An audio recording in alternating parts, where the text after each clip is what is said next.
el Reino Unido y el resto de Europa no han tenido un buen año. Una guerra a la vuelta de la esquina, las preocupaciones sobre los proveedores de energía, combinadas con una resaca inflacionaria de las medidas de estímulo encubiertas, han causado una agitación significativa en estas economías.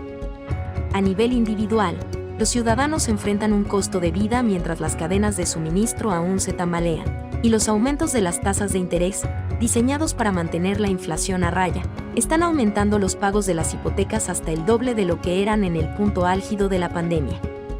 Incluso antes de estas complicaciones, el Reino Unido estaba en una posición particularmente vulnerable, ya que estaba remodelando su economía después del Brexit para depender menos de Europa y estar más abierta al comercio mundial con otros países. Un plan que puede fracasar espectacularmente a medida que el valor de su moneda se desploma en comparación con la Reserva Mundial y su nuevo socio comercial potencial más grande en la historia sobre él. Del otro lado del Canal de la Mancha tampoco es mucho mejor, porque al igual que Gran Bretaña perdió a la Unión Europea, la Unión Europea perdió a Gran Bretaña, que era la segunda economía más grande de la Unión, y un proveedor muy importante de bienes y experiencia que podría aliviar los problemas que ambas economías han estado enfrentando. Estos desarrollos recientes produjeron, además de una economía europea ya lenta, que no había visto ningún crecimiento real en general desde 2008 cuando fue golpeado por el GFCI, luego la crisis de la eurozona iniciada por Grecia. Luego, por supuesto, estaban las controvertidas medidas fiscales tomadas por el nuevo gobierno del Reino Unido, que teóricamente estaban destinadas a combatir la inflación y los problemas del costo de vida que vienen con él.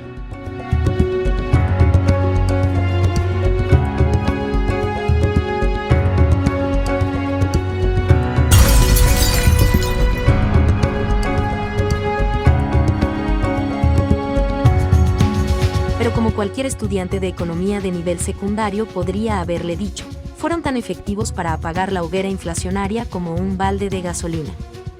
¿Podría ser este el comienzo de la próxima crisis de la eurozona que estancará al continente por otra década? ¿O son simplemente los síntomas de países que se están recuperando de uno de los tiempos económicos más turbulentos en las últimas décadas? Para responder probablemente a estas preguntas debemos entender algunas cosas importantes. Entonces, ¿por qué la economía de Europa y el Reino Unido están repentinamente al borde del colapso? ¿Cómo podrían estas economías recuperarse productivamente de estos problemas y cuál es su futuro? Una vez que hayamos hecho todo esto, podemos poner al Reino Unido en la economía explicada. La libra esterlina ha bajado alrededor del 30% desde el comienzo de este año en comparación con el dólar estadounidense. Esto hace sonar las alarmas para muchas personas, porque la libra generalmente ha sido más valiosa que el dólar. Pero creo que es importante abordar estas preocupaciones y ver por qué esto podría no ser tan malo como parece.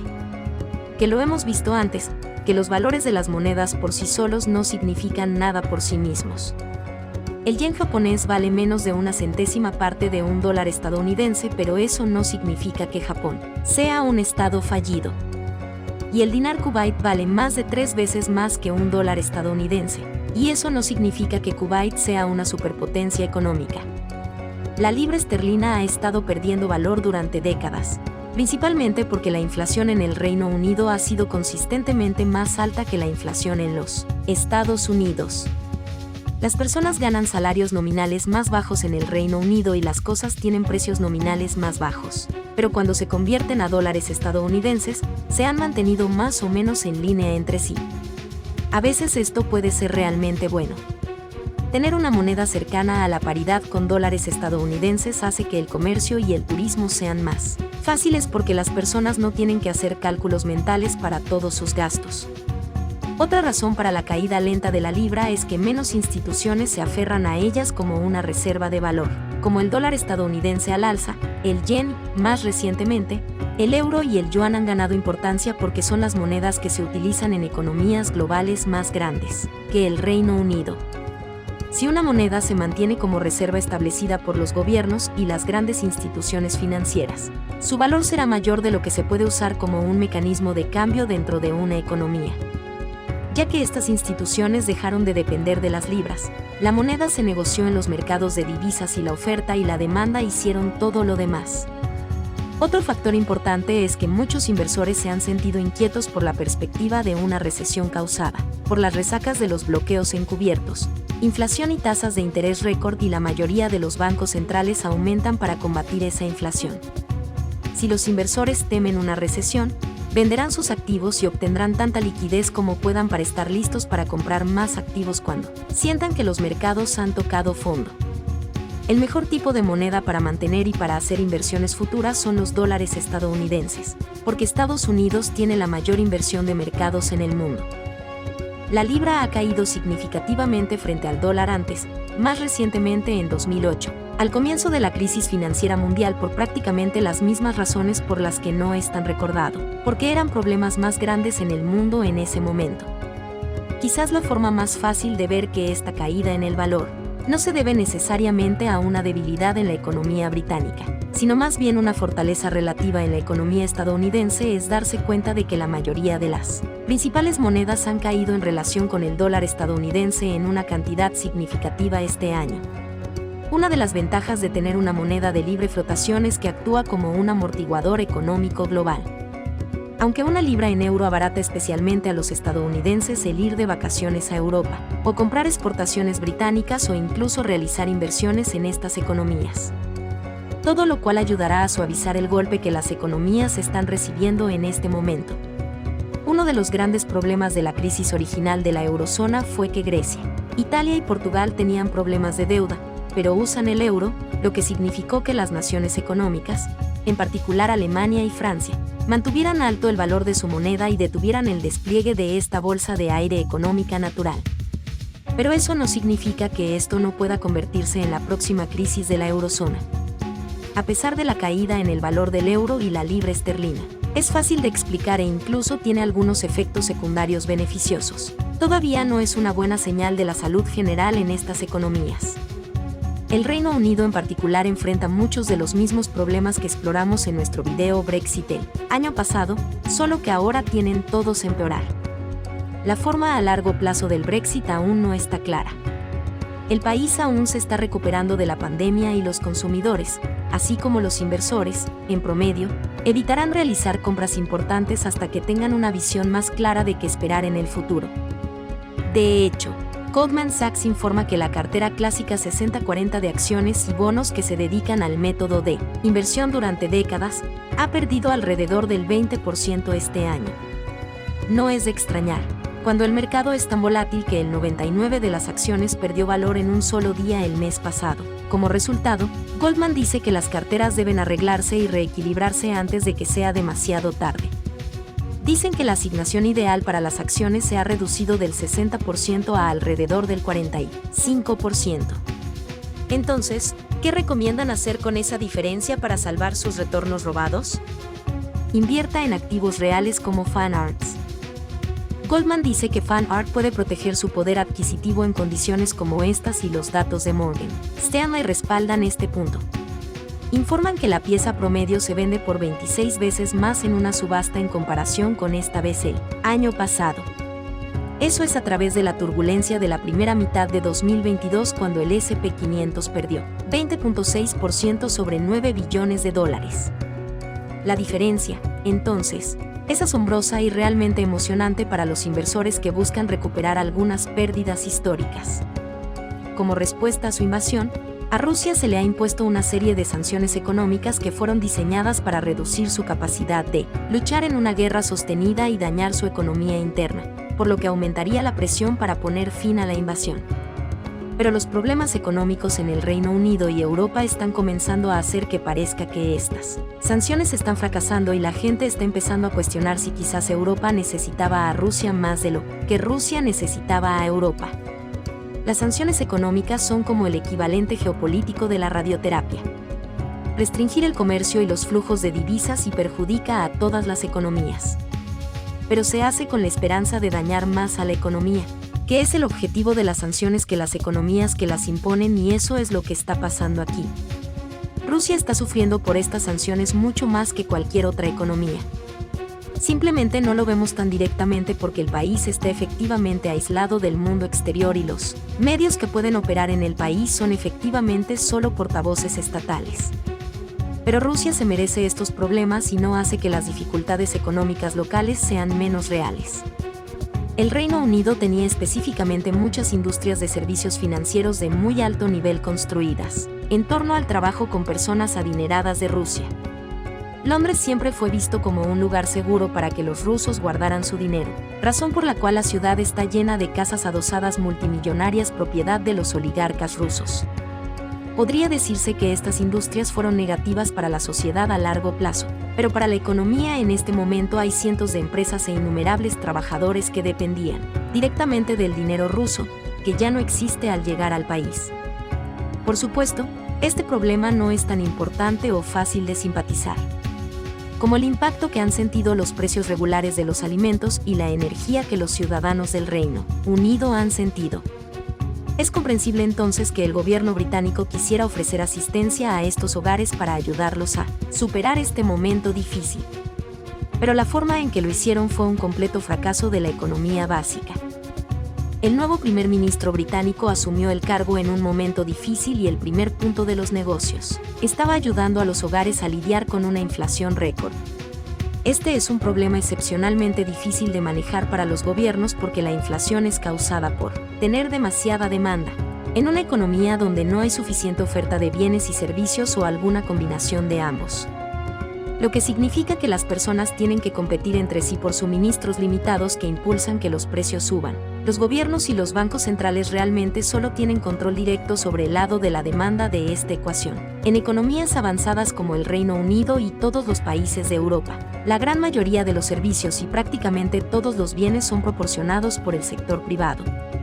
El gobierno no puede realmente decirle a una empresa que fabrique más cosas y que las haga más baratas porque la mayoría de las empresas están tratando de operar de una manera de maximizar sus ganancias, lo que normalmente significa hacer la mayor cantidad de cosas que puedan con los recursos a los que tienen acceso, para vender a cualquiera en la economía con los medios y el deseo de comprar su producto.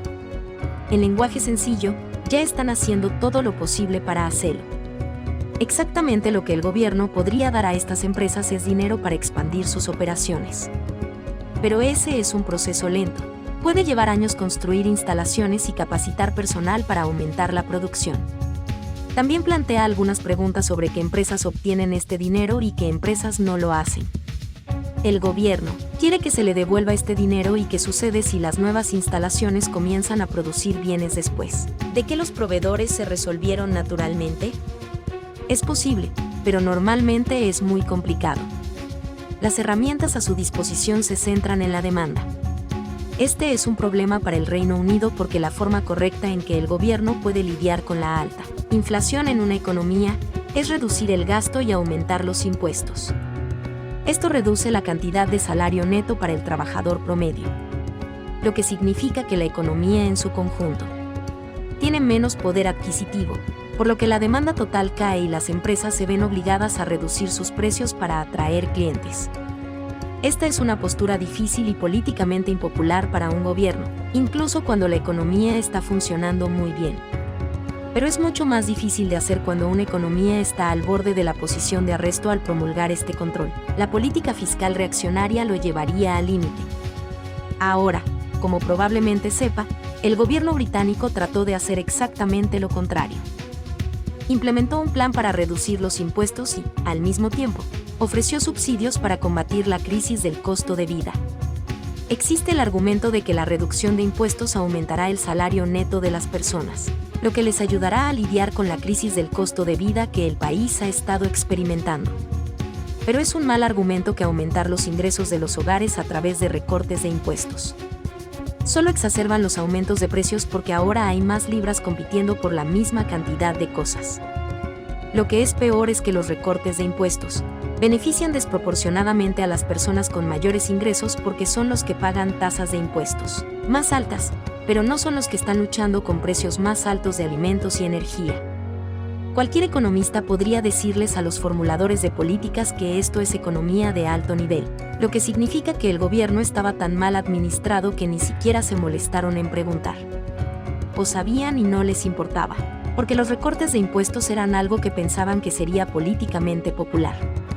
Otro movimiento confuso del gobierno fue la decisión de introducir un tope estricto en el precio de los suministros de energía domésticos. Por supuesto, exploraremos la economía detrás de por qué esto no funciona.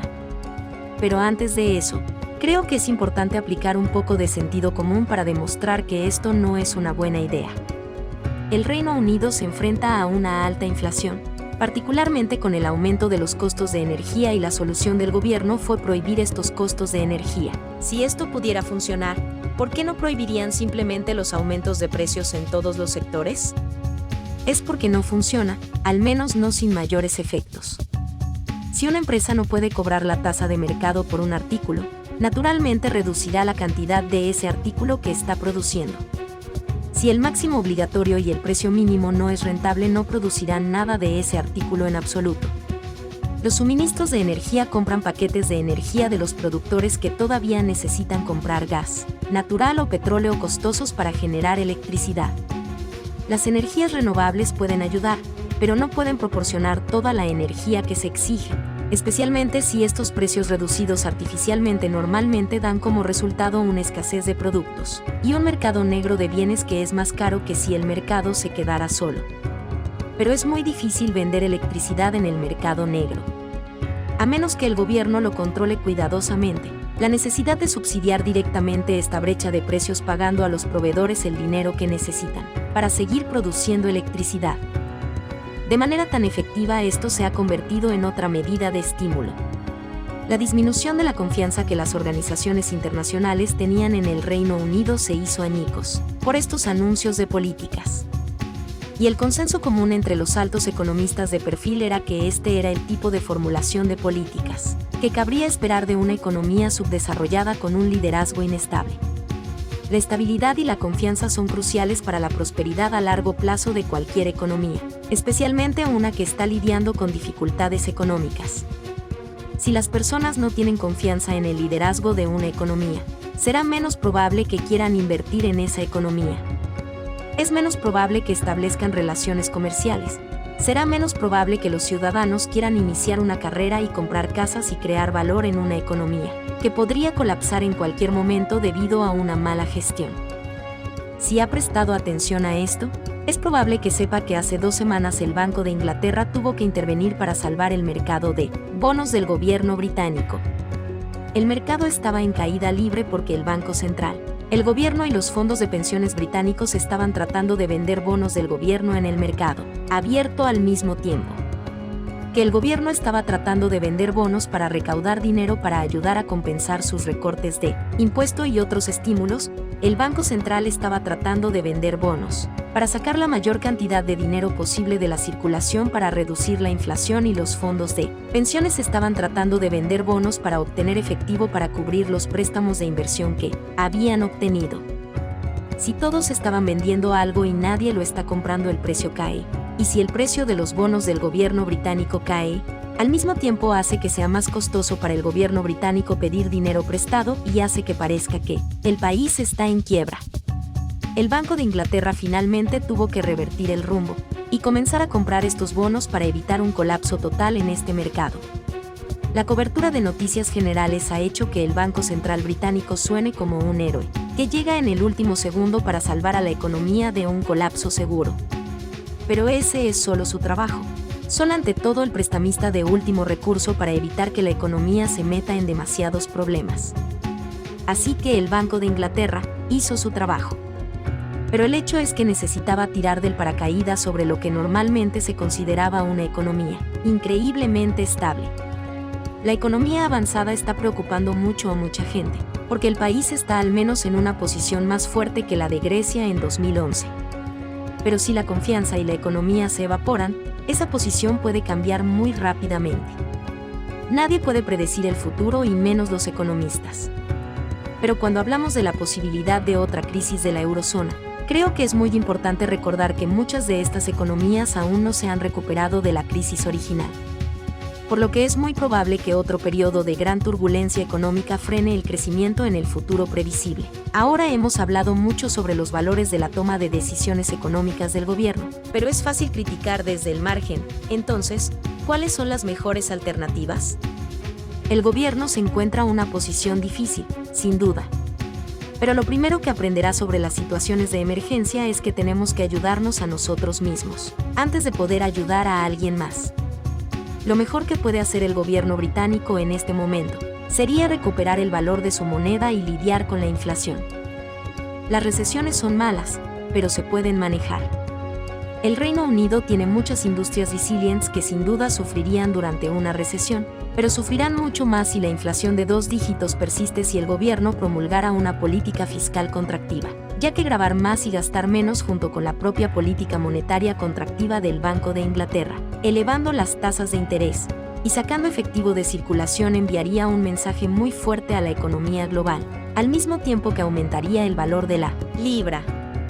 Si las personas y las empresas necesitan más libras para pagar sus impuestos y hacer sus pagos de intereses, la demanda de esas libras aumentaría. Si el Banco de Inglaterra, al mismo tiempo, se le permitió comenzar a retirar el efectivo de la circulación nuevamente, la oferta caería. Esto dañaría a la industria local y aumentaría el desempleo, pero esa es la medicina que la economía necesita en este momento. Si la libra recuperara su valor, a corto plazo contrarrestaría mucho del dolor económico infligido por estas medidas porque la energía alimentaria importada y otros elementos esenciales serían más baratos de comprar con una moneda más fuerte. En el momento en que el gobierno está impulsando políticas para estimular el crecimiento de la economía a expensas de la inflación, mientras que el Banco Central está impulsando políticas para frenar la inflación a expensas del crecimiento de la economía, es contraproducente y solo es probable que continúe dando como resultado un bajo crecimiento y una alta inflación. Ahora aquí hay un apunto. Ya hemos puesto al Reino Unido en la economía y lo hizo bastante bien, obteniendo una puntuación media de 7,2 sobre 10. Pero ahora, casi un año después, creo que vale la pena volver a estos puntajes para ver qué ha cambiado. Si quieres seguir el juego, ¿por qué no haces una predicción sobre si este puntaje va a ser mejor o peor? Comenzando como siempre con el tamaño. Reino Unido ha reportado un alto GDP y el Banco Mundial actualmente espera que el país mantenga esas cifras en 2022, por lo que obtiene un 9 de 10. El PIB per cápita también ha mejorado ligeramente, con el residente promedio del Reino Unido produciendo un valor de poco menos de $50,000 cada año, obtiene un 7 sobre 10. La estabilidad y la confianza son obviamente la medida más subjetiva de esta lista. El Reino Unido solía ser el destino al que acudir para mantener el dinero seguro, pero ahora, si se han tomado medidas en los últimos 2 meses, la gente las necesitará seriamente para reconsiderar el riesgo legislativo y cambiario al hacer negocios en el país. Recuerde que no es bueno hacer inversiones fantásticas en un lugar como el Reino Unido si la devaluación de la moneda acaba con esas ganancias o con el gobierno decide que las empresas ya no pueden cobrar precios de mercado por sus productos. El crecimiento durante la última década en el Reino Unido ha sido plano y con los nuevos desafíos económicos, es probable que se mantenga plano. Notablemente no ha comenzado retrocediendo aparte de la fuerte recesión durante los primeros bloqueos pandémicos, pero aún así solo obtiene un 3 de 10. Finalmente, los servicios financieros de la industria son una de las industrias más grandes del Reino Unido y también una de sus mayores exportaciones. La libra vacilante, junto con preguntas continuas sobre un Reino Unido posterior al Brexit, se verá a largo plazo. Significa que esta industria y otros servicios similares van a tener problemas. Suscríbete al canal para ver más contenido de este estilo. Muchas gracias y nos vemos en los próximos videos.